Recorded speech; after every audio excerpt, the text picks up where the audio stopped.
So, hey, welcome to the show. I'm here today with Emre Demokan. Emre, hello. How are you?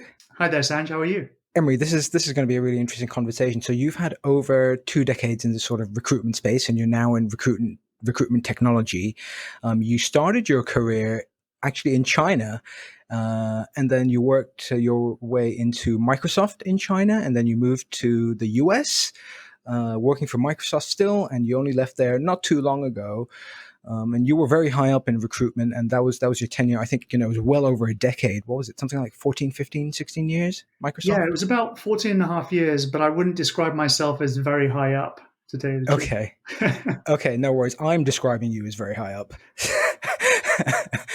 And now you're a lead product manager at a really exciting company called Smart Recruiters, working on recruitment technology. That's right. So we're going to be talking about all of these things. I think they're all really interesting topics. So let's start from the very beginning with China. So firstly, what makes you go to China, and then what's your experience there like? Yeah. So I grew up in Hong Kong, which was a phenomenal experience.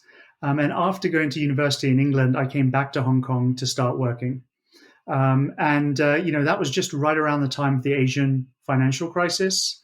A little bit tough finding the right job, but I landed eventually in an exciting space, which was working for an executive recruitment company.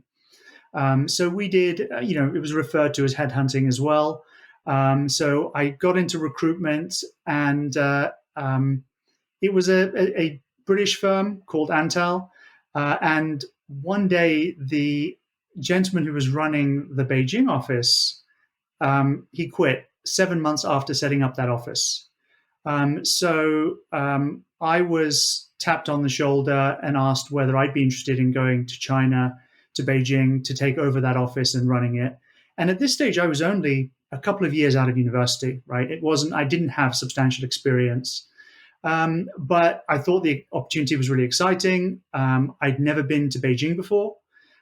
So I packed up a bag, and in December of 1999, I was in Beijing wearing a t-shirt, which was a bad idea. I mean, I didn't turn up with much preparation, but it was a phenomenally interesting experience. I lived there for 7 years, and had a ton of fun while I was there. Microsoft, this is a really interesting one. I mean, you had a very long tenure there, and you must have seen a lot of growth and a lot of step changes. So, are there any moments that sort of stand out to you?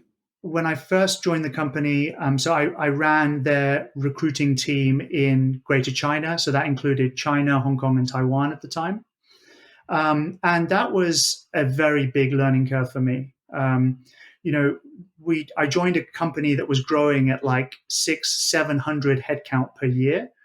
And so there was a real need to recruit. And so one of my main first tasks was to actually build the first professional recruiting team Microsoft had ever had. Before I joined, it was a few people doing recruiter-like roles that weren't given a recruiter title, and a bunch of HR managers who were asked to recruit on the side. And they hated that because they wanted to be HR generalists. They wanted to be HR business partners to their leaders. So they, I think, were relieved when someone came in and decided to basically set up a professional function, which I did. And I hired everyone. I then got them hiring, got them building trust with the hiring managers at the company. We hired something like 250 campus recruits in our first year of running that program with this team, which was way beyond what we'd ever achieved in the past. So that was a really exciting time. But it was also very stressful because, I was learning things on the fly. And so a certain amount of stress comes with, doing it that way. I didn't come in as a seasoned professional, who had years and years of experience. That was a growth experience for me, certainly. And then the second opportunity, I think, professionally for me was when I moved to the US. I had the opportunity of launching Microsoft's first recruiting-focused CRM. So we had, up until that point, we had an applicant tracking system where applicants could land and be considered for jobs, but we didn't really have a place to put prospects who might be interested in Microsoft, but weren't maybe ready for their next career opportunity. So, those people were tracked in Excel spreadsheets and other such kind of mini databases and stuff. So that wasn't a good approach because we were losing a lot of IP when recruiters came and went. So, I helped the Microsoft Dynamics team roll out an on-premise recruiting CRM for Microsoft, which was a great experience and a great learning for me, but it wasn't successful as an outcome. So, I mean, that I learned some pretty painful lessons through that deployment. Um, the recruiters didn't love it. They found it hard to use, and they had some good reasons for their complaints. And ultimately, after a couple of years, we decided to end usage of that platform and moved all those prospects to a different system. So I mean, I'm a real techie, and you are as well, and Microsoft. When I think back to this period, if I think back even the last sort of 10, 15 years, they've sort of gone on a bit of a roller coaster dive in people's sort of opinions. I think they were very much maligned and hated once upon a time, not that long ago, Sure. and they've completely turned it around. So, are you aware of this in your Yeah, function culturally? definitely. And I saw it there. So I've been out of Microsoft for about a year and a half now, but I felt that roller coaster throughout my entire time there because when I joined, Steve Ballmer had recently taken over from Bill Gates as the CEO. Before that, he was doing very senior roles, mostly sales oriented. Our most senior sales leader. But when he took over, he was not. He was never regarded as a techie by the organization, and I think that counted against him because he was very much a sales guy, right? And I think he almost enjoyed, as a personality, it came across that he enjoyed beating the competition more than he enjoyed making our customers successful and happy. So when he left and Satya came on board, there was a dramatic shift in the mood of the company, and you know the direction of the company changed, and I think that also led to our kind of an improvement in the market's view of Microsoft as a company, and certainly our stock price as well benefited after Satya took over. You must be happy about that boost in the stock price, Emre. Sure, it doesn't hurt. So now you're in the sort of talent acquisition function. Those are your formal titles throughout most of your tenure there. Correct, yeah.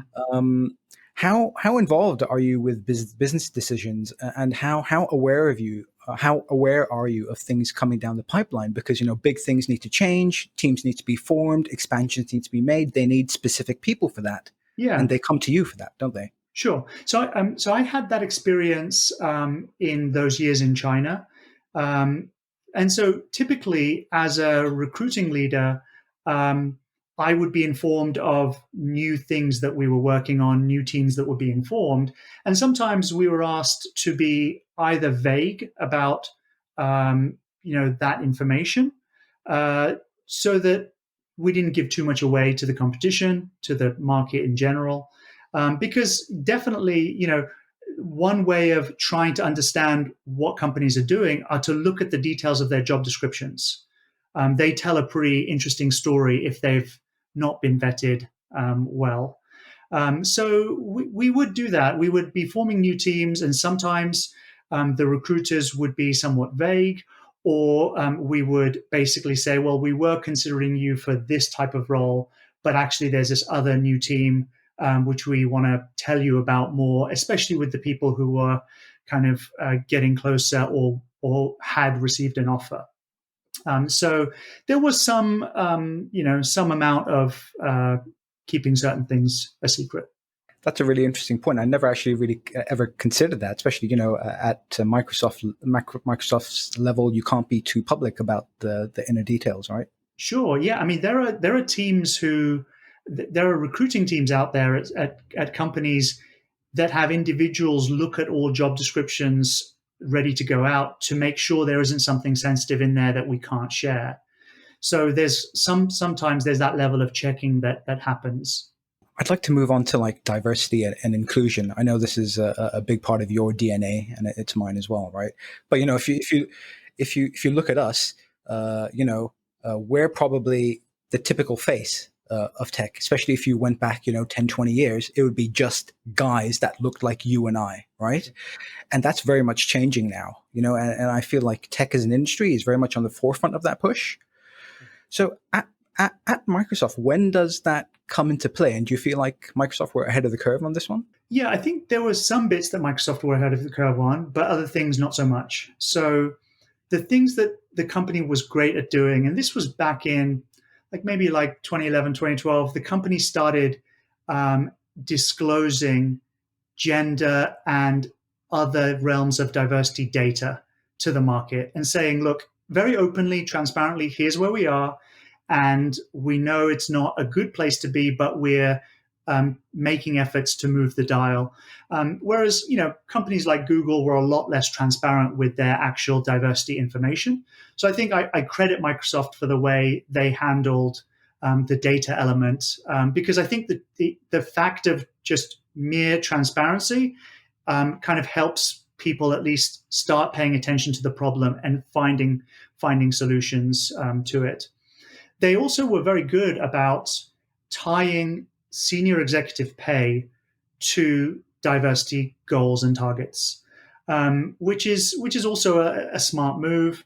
It really meant that those senior leaders were expected to have substantive conversations with their teams about how to move the dial, and their performance was rated on it as well. So all in all, I thought that was also good. Where Microsoft wasn't so good was in the actual results. At least when I was there, the results would go up, a percentage here, a percentage there, but nothing that you would describe as necessarily industry leading. It was still generally a male dominated space, especially in the engineering pieces of the company. There was more of a balance in the sales, marketing, customer service space. But yeah, I mean, from a gender standpoint, I think the company did some decent things fairly well. Tell me about your move to smart recruiters. Then how does that happen, and how do they take you away? At Microsoft, what I wanted to do was move to a product management position. And I had some conversations with some senior leaders to talk through that. And the opportunity really didn't seem viable. I got some feedback that a lot of the product managers at Microsoft needed to have a computer science background or an engineering background, and I didn't have that. I come from an economics and management background.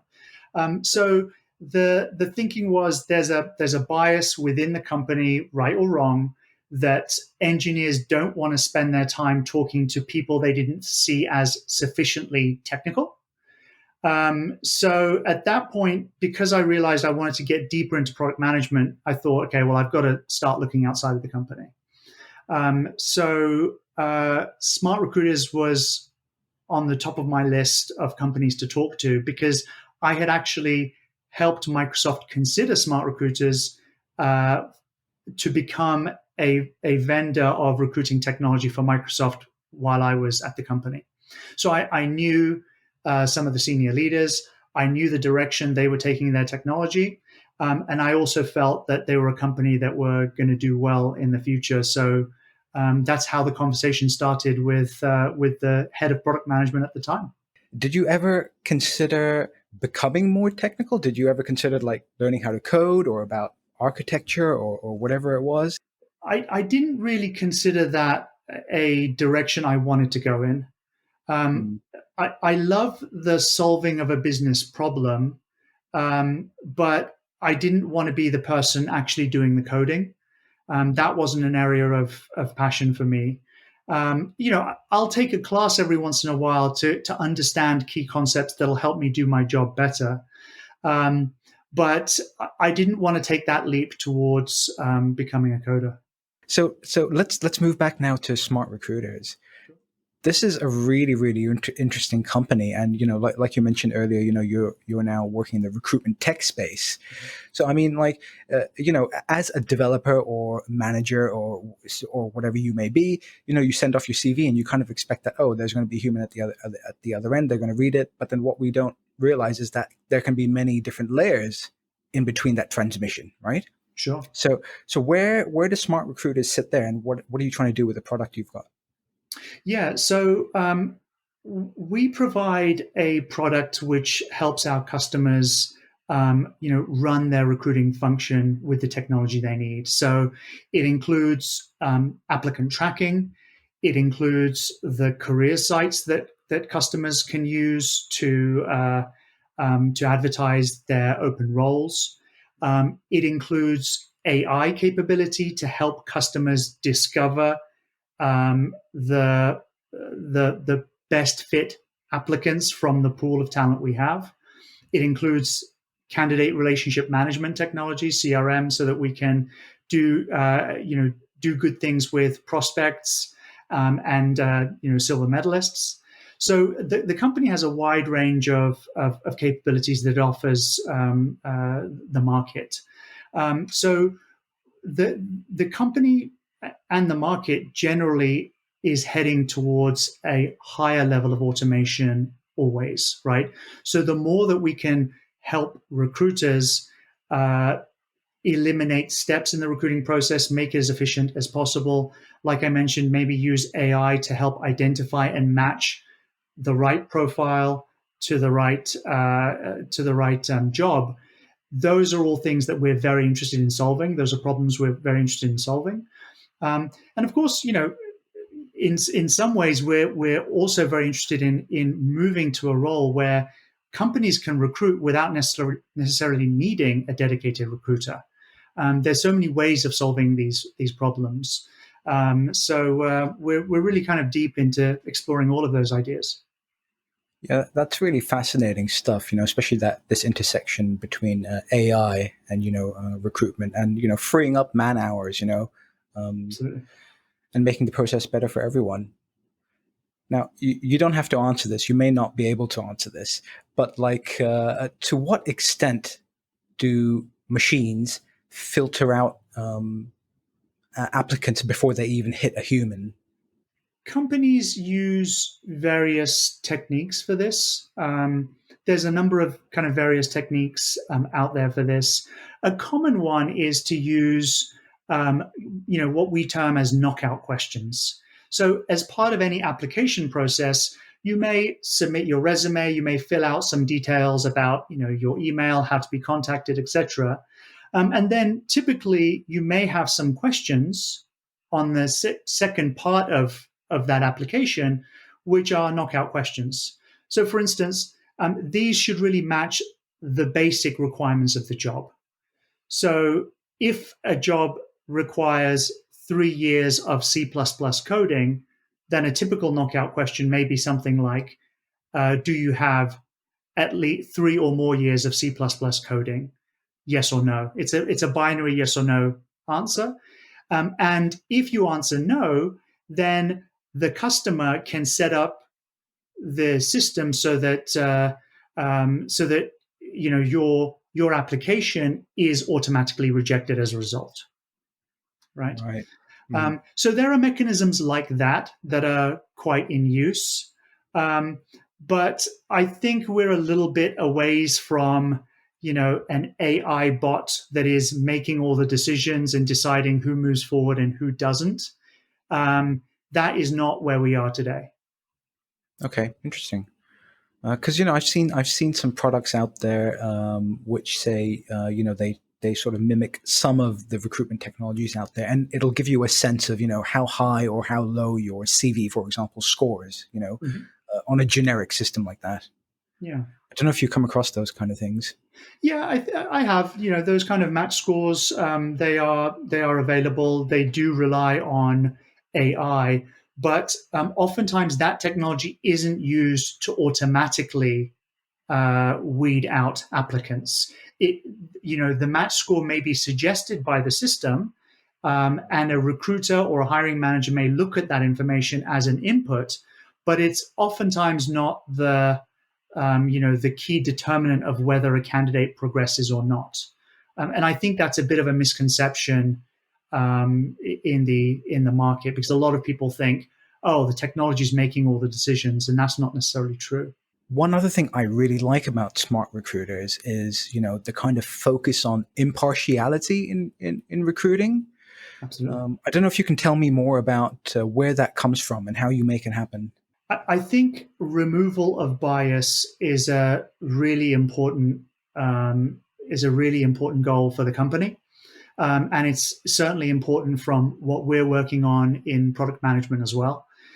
So we've we've all heard the statistics of tests being run where two candidates with identical resumes, right? Like it's the same person, and you change the name to to maybe a more ethnic sounding name. You apply to 100 jobs. You do the same with a more Western sounding name, and see what kind of results you get for a callback and a request for an interview. And those things based on bias, can result in very different outcomes. So we want to come up with solutions to reduce that bias at every opportunity. So some of those mechanisms could be to do things for instance, hiding some of that information up front, removal of photos, removal of names, maybe so that we just focus the hiring person on really, looking at the person's qualifications and whether they meet the needs of the role or not. I think that kind of focus is very useful. So I think there's opportunities to move the dial in that space. And then, of course, there's you can also make changes from a process standpoint, a recruiting process standpoint as well. So, for instance, I know that some companies have implemented mechanisms where they look at diverse slates of candidates to interview. So they will say, on a short list of say 4 to 5 applicants, I want to see some diversity in that applicant pool. Without it, let's not start the interviews, right? So then there's more of an element of, okay, let's try and get a representative group of people to be in front of this interview panel. It shouldn't just be 5 white guys in their mid-30s. That's not what we're looking for. And certainly, companies have proven time and again that the more diverse a pool of employees you have, the better set of ideas you have, the more profitable those companies tend to be, the more open those companies tend to be with kind of sharing of information across the layers of the organization. So I think there's lots of benefits to it. And we want to help move the market in that direction wherever we can. So tell me now, where is the industry going next? What's the next frontier in what you're doing? More focus on diversity is a big one. More focus on continuous efficiency gain is another one. More focus on AI and kind of using machine learning technologies to drive business outcomes forward. And also, I think there is an opportunity with kind of improving the marketing opportunities of jobs and careers. If you look at the sales world with some of the capabilities, the prospect management, the opportunity management for during a sales process, I think the recruiting function still has a lot to learn from those kind of marketing thought leadership spaces. So I think that is improving, and also I think recruiting from a more remote recruiting, like an employee base, is also going to be important. So internal mobility is huge. We've noticed that a lot of customers are looking for better internal mobility solutions, especially when we had in the early days of COVID, when economies just started to shrink. There was a lot of companies out there trying to work out how to redeploy talent internally rather than continue to hire externally as much. So I think better capabilities in internal mobility is also going to be huge going forward. Finally, I just need from you the joke of the show, please.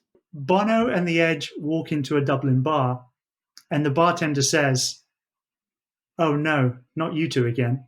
Hey, nice one. Not you two again. It was a bit of a dad joke, but I think that's what you were looking for, so I didn't want to make it too saucy. It's beautifully lame. Thank you very much. Yeah. I loved it. And that's all, folks. Thanks a lot for tuning in.